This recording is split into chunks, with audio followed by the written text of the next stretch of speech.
Marie n'était pas là. Non, aucune de mes deux sœurs, ni les frères, ni la mère de Jésus n'étaient au mont des Oliviers. Aucune femme en tout cas. Joseph, Nicodème et leurs domestiques ont fait semblant de partir, évidemment. J'étais avec Jean et Thomas qui m'ont ramené en ville quand on a fermé la porte du sépulcre, parce que je n'arrêtais pas de pleurer et qu'ils craignaient que j'aie une crise. Nous sommes allés chez des amis et là, je me suis endormi. Ce que je te rapporte est tout ce que je sais comme témoin oculaire. L'émotion déformait de nouveau la voix de Lazare.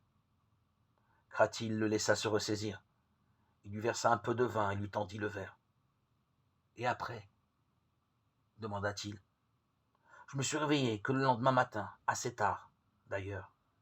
Jean était assis près de moi, comme s'il me veillait. Je suis allé à notre maison de Béthanie. J'ai trouvé Marthe et Marie, dans tous leurs états. Nous aurions voulu interroger Joseph et Nicodème, mais nous ne savions pas où ils étaient, ni où ils avaient emmené Jésus. Nous ignorions donc si le plan avait été accompli. Nous ne savions pas si Jésus avait survécu. Je suis allé en ville à la recherche des compagnons de Jésus qui n'étaient évidemment pas informés de notre complot.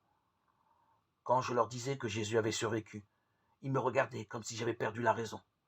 Nous ne pouvions pas circuler puisque c'était la Pâque. Et comme nous avions peur des espions de Caïphe, nous n'osions pas aller à la recherche de Joseph et de Nicodème. Ils avaient voulu qu'il eût le moins possible de gens informés. Ils se méfiaient surtout des domestiques. La journée du samedi s'est donc passée dans une angoisse indescriptible.